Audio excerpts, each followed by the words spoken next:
శ్రీమాత్రే నమః. అందరికీ నమస్కారం. మాఘపురాణం 27వ అధ్యాయం గురించి ఇప్పుడు మనం తెలుసుకుందాం. ఓం నమో నారాయణాయ. విధి ఎంత విచిత్రమైనదో కదా.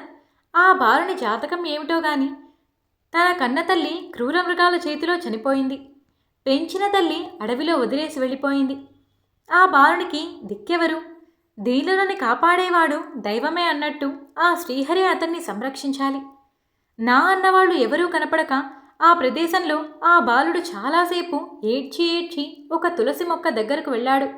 అక్కడే నిద్రలోకి జారుకున్నాడు. ఆ తులసి మొక్కపై చెయ్యి వేసుకుని పడుకున్నాడు. ఆ తులసీమాత అతడిని కరుణిస్తూ ఉంది. ఆ రాత్రి అతడికి ఏమాత్రం ప్రమాదం జరగలేదు. పొద్దున్నే అతడు నిద్రలేచిన తర్వాత అతడికి ఏం చేయాలో తెలియలేదు. చుట్టూ ఎవ్వరూ కనిపించలేదు. ఆ ప్రదేశమంతా ఎంతో ఏకాంతంగా ఉంది.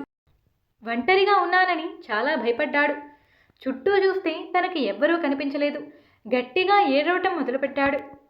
మళ్ళీ అతడిని పక్షులే చేరదీశాయి. అతడికి ఆహారాన్ని ఆ పక్షులే సమకూర్చేవి. ఇలా చాలా రోజులు గడిచిపోయాయి. ఆ పక్షుల సంరక్షణలోనే అతడికి 12 సంవత్సరాలు వచ్చాయి. తులసి పూజ చేయటం, భగవన్నామస్మరణ చేయటం నేర్చుకున్నాడు. అతని జీవితం మీద అతనికే తెలియని ఒక విరక్తి కలిగింది. నిరాశతో ఏర్పడిపోయాడు. ఎప్పుడూ తనకంటూ ఎవరూ లేరు అనే బాధతో సతమతం అయిపోతూ ఉండేవాడు. ఇలా ఒకసారి తనకి పూర్తి విరక్తితో భగవన్నామస్మరణ చేయటం మొదలుపెట్టాడు. ఓ శరణాగత వల్లభ, జగద్రక్షక, నా జీవితం అంతా ఇంతేనా? నేను ఈ అడవిల్లో ఉండిపోవాల్సిందేనా?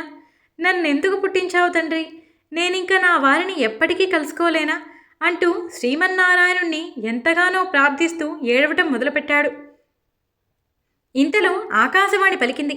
ఓ కుమారా, బాధపడకు. దగ్గరలో ఒక సరస్సు ఉంది. ఇది మాఘమాసం. నీవు ఆ సరస్సులో స్నానం చేసి శ్రీహరిని ప్రార్థించు. నీకు తప్పకుండా మంచి జరుగుతుంది అంటూ చెప్పింది. ఆ బాలుడు ఎంతో సంతోషించి వెంటనే సరస్సు దగ్గరికి వెళ్ళారు. సరస్సులో స్నానం చేసి శ్రీమన్నారాయణుని మనసారా ధ్యానించాడు.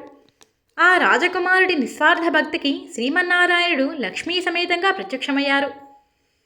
ఓ కుమారా, నీ నిష్కల్మషమైన భక్తికి నేను సంతోషించాను. నీకేం కావాలో కోరుకో, తప్పకుండా నీకు ప్రసాదిస్తాను అని శ్రీమన్నారాయణుడు అభయాన్ని ఇచ్చారు. ఆ బాలుడు, స్వామి, నేను ఎవరో కూడా నాకు తెలీదు. నా తల్లిదండ్రులు ఎవరో కూడా నాకు తెలీదు. పుట్టినప్పటి నుంచి కష్టాలనే అనుభవించాను. సుఖమన్నదే తెలీదు. తల్లిదండ్రుల ప్రేమానురాగాలకి నేను ఎప్పుడూ నోచుకోలేదు.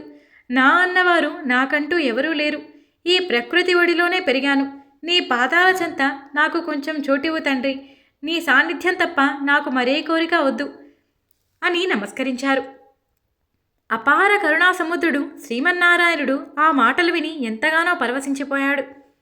రాజకుమార, నీవు రాజకుమారుడువు. నిరాశ నీకు తగదు. నువ్వు ఈ భూలోకాన్ని పరిపాలించాలి. ఎంతో ధర్మబద్ధంగా పరిపాలించవలసిన కర్తవ్యం నీపై ఉంది. నీ తండ్రి ధర్మప్రభువు. ఆయన పేరు సులక్ష్మణుడు. చాలా పెద్దవాడయ్యాడు. నీ రాకకై ఎదురు చూస్తున్నాడు. నువ్వు నీ తల్లి ఏమైపోయారో తెలియక తల్లడిల్లిపోతున్నాడు. 12 సంవత్సరాలైనా ఇంకా మీకోసం వెతికిస్తూనే ఉన్నాడు అని శ్రీమన్నారాయణుడు చెప్పారు.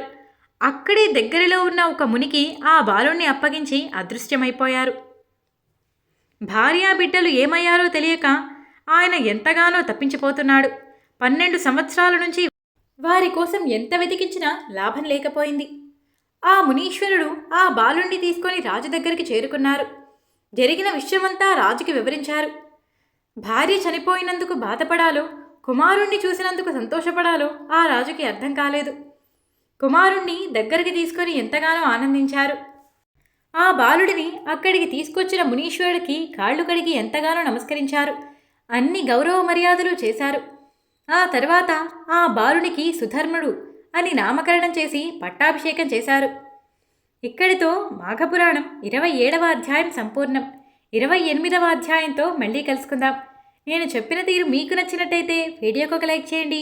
మన ఛానల్ని చూడటం ఇదే ఫస్ట్ టైం అయితే సబ్స్క్రైబ్ చేసుకోండి. పక్కనే ఉన్న బెల్ సింబల్ని ఆన్ చేసుకోవడం మర్చిపోకండి. అలా అయితే ప్రతి వీడియో మీకు నోటిఫికేషన్ వస్తుంది.